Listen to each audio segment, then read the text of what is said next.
MP board के class 11th के विद्यार्थियों, देखिए जिस पेपर का आप बेसब्री से इंतजार कर रहे थे, 10 नवंबर के लिए केमिस्ट्री का पेपर हम सोल्व करेंगे और पेपर फुल सॉल्यूशन के साथ में रहेगा। यदि आप चाहते हैं अच्छे नंबर स्कोर करना तो ये पेपर आपके लिए काफ़ी इम्पोर्टेंट रहेगा। तो चलिए बिना किसी रुकावट के वीडियो को हम शुरू करते हैं। और देखिए एकदम प्योर चीज़ आपको इस वीडियो में इस पेपर के माध्यम से मिलने वाली है। देखिए पहले से ही मैंने टिक मार्क करके रखे हैं ताकि आप सभी का ज़्यादा समय बर्बाद ना हो। तो देखिए पहला प्रश्न है कि एक पदार्थ में 80% कार्बन और 20% हाइड्रोजन है, वहाँ पदार्थ होगा, तो वहाँ पदार्थ कौन सा होगा? C2H6। दूसरा है परिवर्ती संयोजकता प्रदर्शित करते हैं, तो परिवर्ती संयोजकता प्रदर्शित करते हैं कौन? संक्रमण तत्व। शुद्ध जल की मोलरता है, तो शुद्ध जल की मोलरता है 55.6। चुंबकीय क्वांटम संख्या संबंधित है किससे? चक्रण से। और पाई सिग्मा बंध एवं पाई बंध से प्रबल होता है। ठीक है। छठा है आयनन विभव न्यूनतम है किसका? क्षारीय धातु का। हो गए। चलिए तो ये आपके हिंदी मीडियम वालों के सही विकल्प हुए। अब इंग्लिश मीडियम वालों के लिए तो देखिए पहले का आपका C, दूसरे का भी C रहेगा, तीसरे का C, ठीक है, तीसरे का C, चौथे का D, पांचवे का A, ठीक है, पांचवे का आपका A रहेगा और छठे का रहेगा आपका ये। ठीक है, हो गए। इसके बाद में रिक्त स्थानों की पूर्ति कीजिए। तो देखिए पहला है आपका कि उत्कृष्ट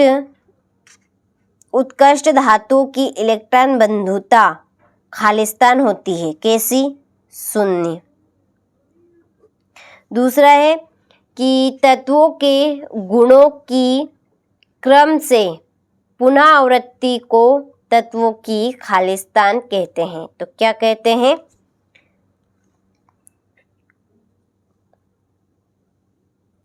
क्या कहेंगे? आवर्तता। ठीक है, इसमें आएगा आवर्तता। चलिए तीसरा है स्थिर ताप पर किसी अभिक्रिया के लिए साम्य स्थिरांक Kp व Kc का संबंध खालिस्तान है, तो इसका आंसर है Kp इक्वल Kc ब्रैकेट में RT और ये आपका गर्म N। ठीक है। चौथा है कि किसी तत्व के समस्थानिकों में खालिस्तान की संख्या असमान होती है, तो इसका आंसर है आपका न्यूट्रॉन। ठीक है, इसमें क्या आएगा? न्यूट्रॉन। और पांचवा है जल के अणु में H1 O बंध H बंध कौन खालिस्तान होता है, तो 104.5 डिग्री का। ठीक है। और जल के ये तो हो गया PP पार्श्वी अतिव्यापन से खालिस्तान बंध बनता है, तो कौन सा बंध? पाई बंध। ठीक है, कौन सा बंध बनेगा? पाई बंध बनेगा। ठीक है, हो गया। चलिए तो आप यहाँ से अच्छे से स्क्रीनशॉट ले लीजिए। ठीक है, हो गए। चलिए अब बढ़ते हैं, ये आपके इंग्लिश मीडियम वालों के लिए। देखिए ये गलती से रोंग भरा गए हैं, तो यहाँ पे आपको सही भर लेने हैं। ठीक है, ये रोंग गलती से भरा गए हैं। इसके बाद में चलिए हम जोड़ी देखते हैं। तो देखिए जोड़ी है आपकी SS अतिव्यापन, ये है आपका सिग्मा बंध। ठीक है। दूसरी एंट्रापी की जोड़ी रहेगी आपकी उष्मागतिकी फलन। ठीक है, ये आपकी दूसरी। H2O की संरचना रहेगी आपकी, तो इसका आंसर है उष्मा आंतरिक ऊर्जा। ठीक है, ये तीसरी। और जल की वाष्पन अभिक्रिया ऊष्माशोषी अभिक्रिया है, ठीक है। और पांचवी की जोड़ी रहेगी आपकी ग्रीष्म समीकरण, ये आपकी पांचवी। और ये जो तीसरी है ये थोड़ी मिसप्रिंट है यहाँ पर, ये आएगी आपकी वी आकृति, ठीक है। क्या आएगा यहाँ पर? वी आकृति। क्यों? क्योंकि H2 की संरचना वी आकृति की होती है, ठीक है। चलिए, इसके बाद में है अगला क्वेश्चन हमारा, एक वाक्य में उत्तर दीजिए, ठीक है। इसके पहले आप यहाँ से इंग्लिश मीडियम वाले स्क्रीनशॉट ले लीजिए और देखिए आप यहाँ पे सुधार लीजिएगा ये आपके इंटरनल एनर्जी को, ठीक है। यहाँ वी आकृति रहेगी। तो देखिए ये आपकी जो जोड़ी है ये आपकी है चौथी, ठीक है, ये आपकी चौथी जोड़ी है। और इसके बाद में ये यहाँ पे नंबर मैंने डाल दी, इसको आप सही कर लीजिएगा, ठीक है।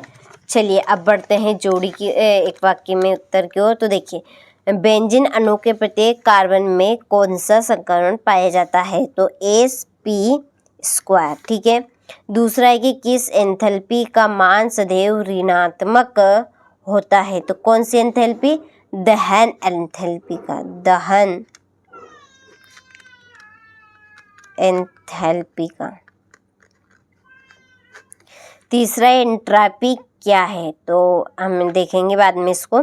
सोडियम किस ब्लॉक का तत्व है? तो सोडियम एस ब्लॉक का तत्व है। कौन से? एस ब्लॉक का। और छठा है एथिलीन डाइब्रोमाइड को जिंक चूर्ण के साथ गर्म करने पर क्या बनता है? एथिन।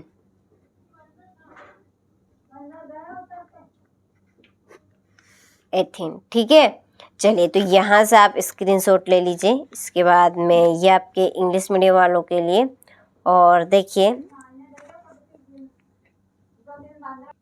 तो देखिए यहाँ से आप तीसरे का आंसर कंप्लीट करें।